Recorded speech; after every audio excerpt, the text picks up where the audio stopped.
കോഴിക്കോട് കൊടിയത്തൂരിൽ നിരവധി കുടുംബങ്ങൾ ആശ്രയിക്കുന്ന കോട്ടമുഴിയിലെ തകർന്ന പമ്പ് സെറ്റ് അറ്റകുറ്റപ്പണികൾ നടത്താത്തതിൽ പ്രതിഷേധം ശക്തം.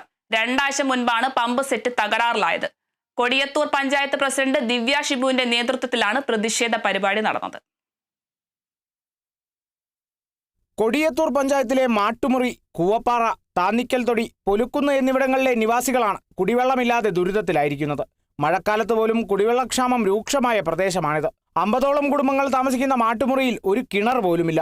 നിലവിൽ panchayat president Divya Shibu, ward member UP Muhammad എന്നിവരുടെ നേതൃത്വത്തിൽ വാഹനങ്ങളിലാണ് വീടുകളിലേക്ക് വെള്ളം എത്തിക്കുന്നത്. അമീബിക് മസ്തിഷ്കജ്വരം ഉൾപ്പെടെയുള്ള രോഗങ്ങൾ നിലനിൽക്കുന്ന സാഹചര്യത്തിൽ കുളങ്ങളിലും തോടുകളിലും ഇറങ്ങരുതെന്ന് അധികൃതരുടെ നിർദ്ദേശമുണ്ടെങ്കിലും കുളിക്കാനും മറ്റാവശ്യങ്ങൾക്കുമായി തൊട്ടടുത്തുള്ള പുഴകൾ മാത്രമാണ് ആശ്രയമെന്നാണ് നാട്ടുകാർ പറയുന്നത്. നിലവിൽ കുടിവെള്ള പ്രശ്നം രൂക്ഷമായ ഏരിയയിൽ മെമ്പർമാരുടെ ആവശ്യപ്രകാരം ഗ്രാമപഞ്ചായത്തിന്റെ നേതൃത്വത്തിൽ വെള്ളം അടിച്ചു കൊടുക്കുന്നുണ്ട്. എന്നിരുന്നാലും ഇതിനൊരു പരിഹാരം എത്രയും പെട്ടെന്ന് ഉണ്ടാക്കുക എന്നുള്ളത് നിർബന്ധമാണ്.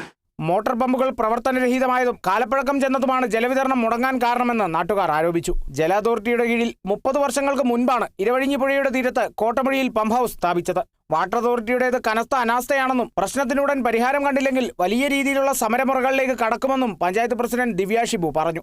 Kerala vision news, Kozhikode.